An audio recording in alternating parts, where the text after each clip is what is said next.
which meandered around over very warm waters for a very long time. Then it makes a 90-degree turn and heads straight into Jamaica. Now, what's significant about Jamaica?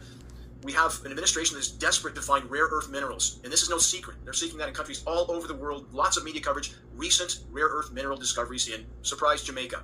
And there is recorded friction between this administration and Jamaica and Tobago because they weren't willing to just cough up these deposits. So with Melissa, we're told that was a 185-mile-an-hour sustained windstorm.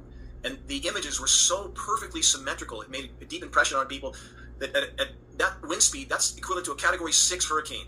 If that was really what we were told it was, that would have cut a swath across Jamaica and wiped the slate clean.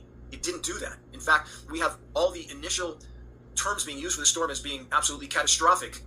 After the storm, we saw terms for the damage like extensive, which is very different from catastrophic. And yes, it blew down a lot of wooden shacks with tin roofs. It did not wipe the slate clean. It was nothing compared to Hurricane Otis, which annihilated Acapulco, a storm that blew up from an insignificant tropical depression to the strongest Cat 5 hurricane to ever hit that part of the world in less than a day. If you haven't seen pictures of Acapulco after Otis hit 2 years ago, you need to look at it. It looks like a post-apocalyptic movie. Didn't see that in Jamaica. So was there a last-minute dialing down of the intensity that was not disclosed or detected by any of the meteorological community? Are they manipulating weather data loop images? And they certainly can do that to make this look stronger than it was. And we've seen this with other storms in the past. Hurricane Hillary in Southern California was touted as some major event. It was nothing. So again, were there behind closed doors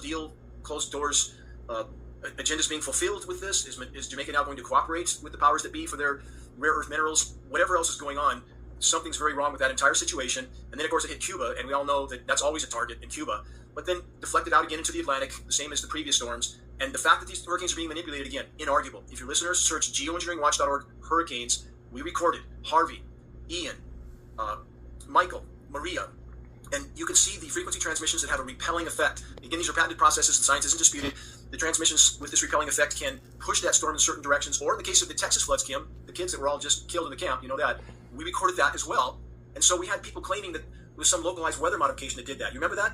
They blamed Rainmaker, the 25-year-old kid, Augustus Dorico, and that I have no love for him or his profession, but what caused that to happen in Texas was the NextRad network of climate engineering transmitters corralled that storm. When you energize these transmitters on every side of that storm, you prevent it from moving anywhere, and it precipitates out in one place. And that's exactly what happened in that event also.